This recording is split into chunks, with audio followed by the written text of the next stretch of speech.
thanks to the major donations to the Parkinson Research Foundation, we were able to open Parkinson Place in the fall of 2012. Isn't it beautiful? You love it. It's very much alive, and we created it actually to offer and to promote a better life today for those living with Parkinson's disease. But after we had the building built out and painted and everything, I looked at the walls and I thought, now what? You know? So even to prelude that a little bit, you know, when you look at this beautiful building and the colors and the zen, it's a healing space, isn't it? It brings joy and peace and a high spirit when you walk in here. And I'm very privileged today because it was personally designed by a national designer in the world of healthcare, and she's here today. It's Kay Trimmer, and I want you to know her. She's a dear friend of Larry and mine and my staff, and to the Parkinson Research Foundation. She did the entire building, all the decor, the fabrics, the carpets, and everything. Pro bono as an active volunteerism toward the Parkinson patients and for the Parkinson Research Foundation. So I want you to know, and I want to say publicly how grateful we are to her. So then I didn't know what to do, so I called Miss Joyce Novak, who had gifted a few pieces to me a number of years ago. And I said, Joyce, I said, how would you like to share some of your beautiful work with the members and guests here at Parkinson Place? And she said, Mary, I would just love to do that. So prior to the opening, we went down and brought in about 26 very beautiful pieces. And we opened with it, didn't we, Joyce? And then when we did our edition, the end of last year, Joyce made another huge donation to the Parkinson Research Foundation. She has donated 46 pieces of original work. They're hanging straight. And they are really, to me, very, very, very beautiful. They are hanging throughout the building. This is an art exhibit. It's a showing. You can work your way around the building. We have Lynn here, Dusty's here, Maureen is here. They are all throughout the building, the administrative suites. They're hanging in some of the offices. I want you to take the time to just tour the building and really explore and get lost in the paintings, because everyone is totally different. All right? Well, it's a retrospective. Well, get up here, girl. I'm not going to be up here doing a solo. Thank you. I'm going to put Joyce here because I think Joyce can speak for her work better than anybody else, don't you?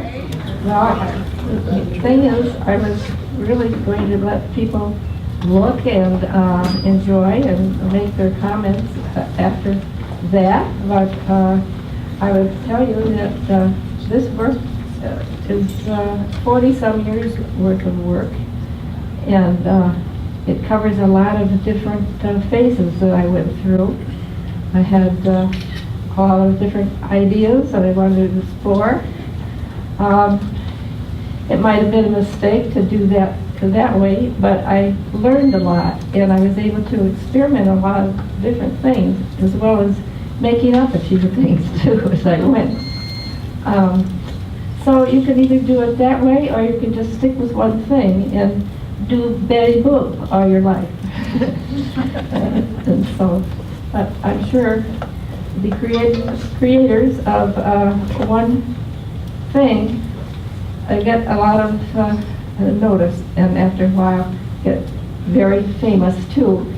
But I just chose to go as I felt like, and I wanted to explore a lot of different things. So I have original watercolors that I did on the scene. They're now calling plain air. I guess I used to call it that too, but I noticed that they're using that a lot in the galleries. We were just painting on location when I did them. And the most thrilling place was in Chicago. And I started out painting on the streets of Chicago with a group. And we went not only on the streets, we were in junkyards and interesting places, and on the highest buildings there too. And that was a little scary sometimes at first, looking down. And then as I got into it, I didn't even notice the height. I mean, I was too busy working and trying to get that into my painting. And so the height never really bothered me after that, if I was concentrating on doing the job. Chicago was a very thrilling place to work. I loved the lakefront. I have several of my early watercolors on the lakefront. And sometimes I would go to that little fishing place, have a fish sandwich at lunchtime, and we loved that whole, I'm talking about my group of painters. We loved that place especially. After a while, I would take other classes, and finally got so that I was working with one woman. And we'd come down and we'd work in the city all afternoon, and then kind of pack up our gear. We looked like traveling gypsies or something. But we still would go into some of the best places to have our dinner and get a kick out of people staring at us. But I think the funniest thing was when there was a conference going on in Chicago, and the ladies were going to a luncheon, and I could have attended because my husband took me there, but nobody really recognized me. Everybody was going by me, and I had all this garb on and my little cart with all the equipment and stuff. And painting right there on the waterfront was kind of a funny experience because I was looking at them and they were looking at my art that I was doing. And it was just so weird. Yeah, I was really part of that group. Oh well. I wondered if there was anything anybody would particularly like to ask about yes.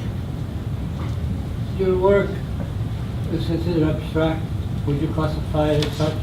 Well, I would consider it as a little of everything, maybe. I tried realism, and I started with realism. And some of it is semi-abstract, some of it is totally abstract. So it's various things, whatever I felt like at the time, or whatever the material seemed to present to me. Thank you for your question. Thank you. Joyce, Yes. where did you learn how to paint? Did you go to a school first, or? Well, I took several courses, actually. And I took from my best teacher was a Chicago professor who at one time was headed in at the School of Fine Arts in Chicago, in here. The Art Institute? The Art Institute. His father before him had been there and had been the head of the Art Institute.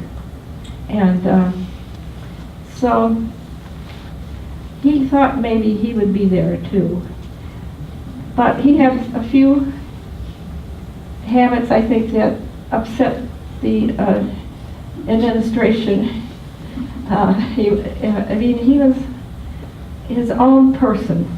He just kind of did things as he felt like doing them, and I think it was maybe a little too much that way because he didn't get the job. But fortunately, I'm really glad he didn't, because he came out into the suburbs, and that's where I was, in Arlington Heights.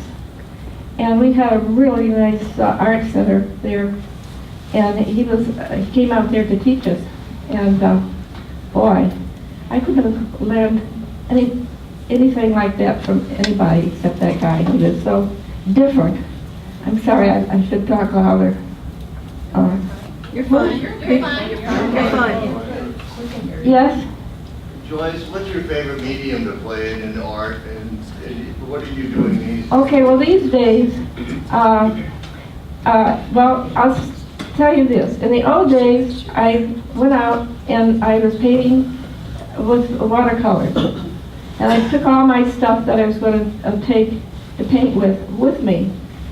Later on, I took everything back to the studio and painted there. And most of my paintings were acrylic on canvas. So the earlier paintings were watercolors, of course, and using watercolor paper. And I carried it all with me.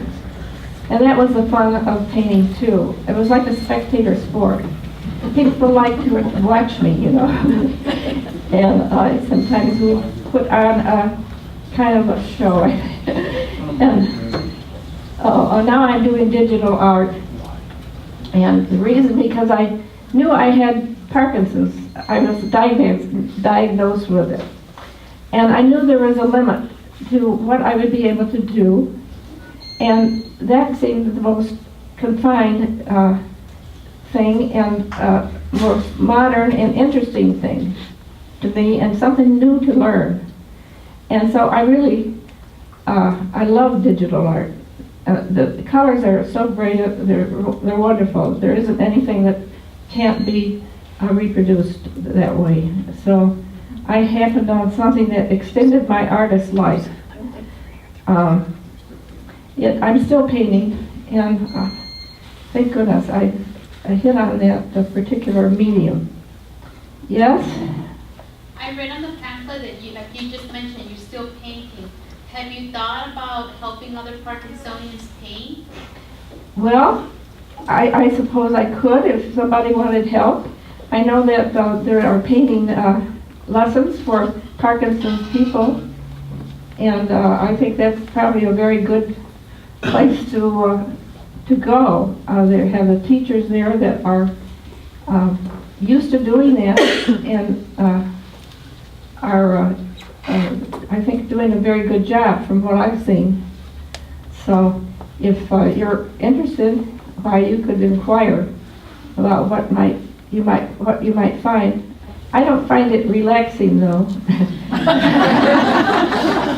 because everybody thinks I did it to be relaxed or something, and it isn't relaxing. Particularly if you're doing it outside and you're on a field trip of some kind, and there's people out there, and there's traffic, and there's all kinds of stuff going on, and the wind blowing, and it makes it more like ski outing. Well, I've had a show with the Florida Artist Group this past year, and we were in Tallahassee, and we had our things hung in the museum there. I think we're going to be in on the other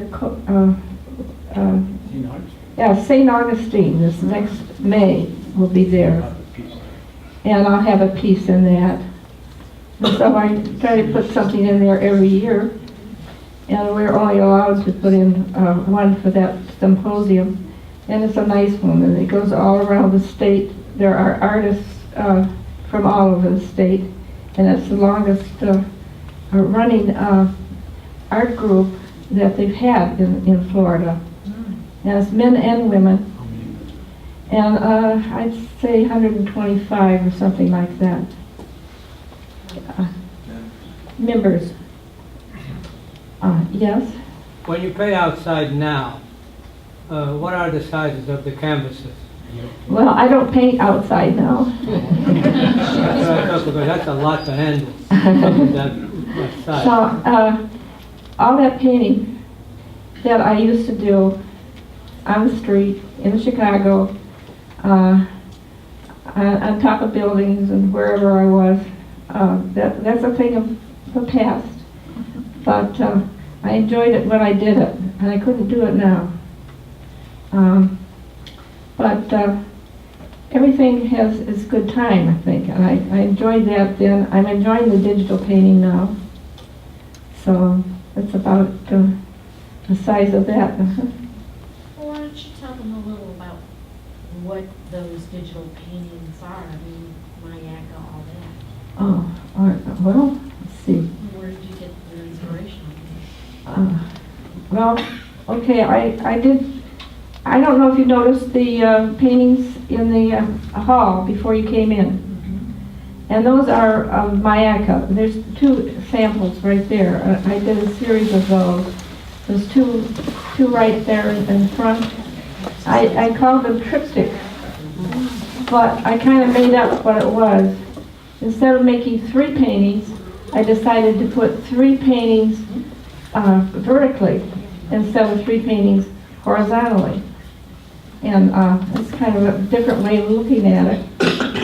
And I always enjoy finding new things. So I don't know who else is doing that, but I don't care. I haven't seen it before. Joyce, I have another question for you. Yes? To get a little timeline, there's a painting back to me that you did in watercolor, the Chicago skyline. Yes. What year did you do that? That's beautiful. Well, that had to be in the 70s. 70s? Yes. I did a lot down there in the 70s.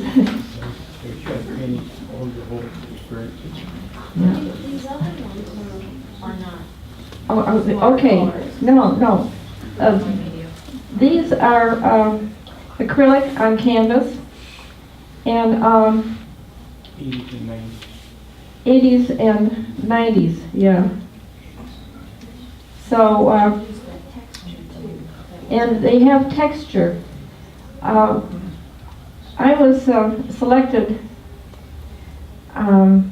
through my gallery. I had a Chinese director, and he was from Shanghai, and I was in constant contact with the Chinese artists who were coming over here and wanting to sell their art. Well, early on, all the work I saw at that time was traditional, and there's nothing wrong with traditional, you know. But it was Chinese traditional. It looks pretty much the same to me, and I was really excited about it. But I'll tell you, I started to get excited when I saw some of the work that they did. Well, I was invited to China to lecture and to show my art, and I was there for a month of May. That was what, 89. Okay. And we left China the day before they had the Tiananmen Square uprising. And that was horribly disturbing, of course, to me, because I had been in classes teaching some of those students. I have been to those places, particularly the one in Beijing, where they had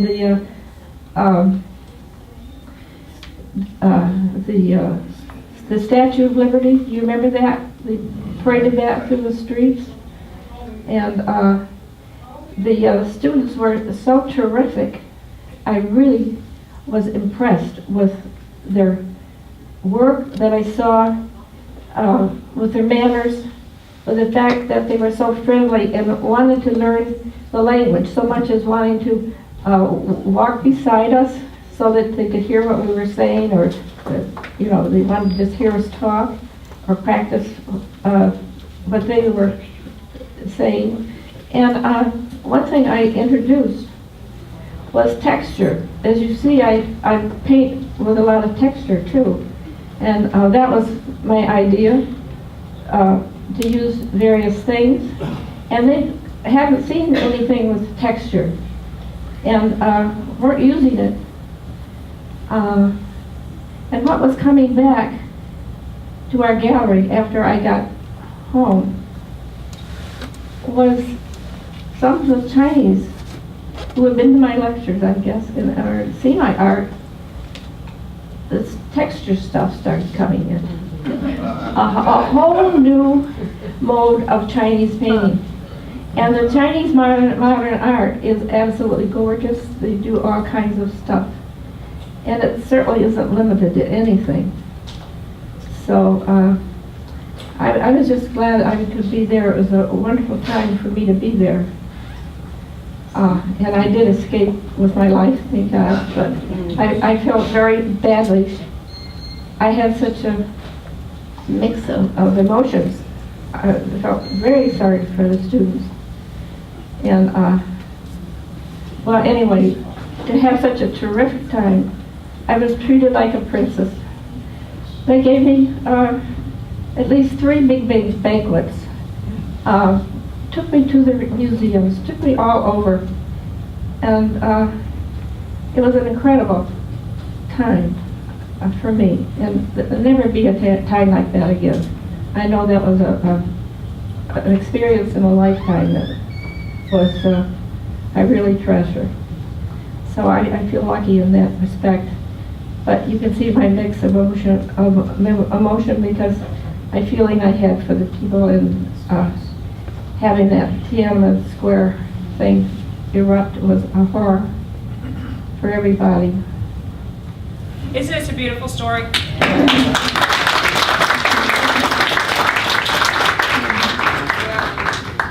We're so proud of Joyce, and your work is absolutely beautiful. I want you to take time to view every single piece. Every time I look at a piece, I see something every different time I look at it. I have 3 pieces in my office that just make my day every day. I'm so glad. That's so nice of you. Yeah. I have the ones in my office that we couldn't hang outside here in the public places. Oh, those. Okay. Help me thank Joyce. Thank you so much for coming. I appreciate it. And I hope you get into all the offices where the paintings are, and they're, as Marilyn said, all over the building. So please do so, and I have some refreshments.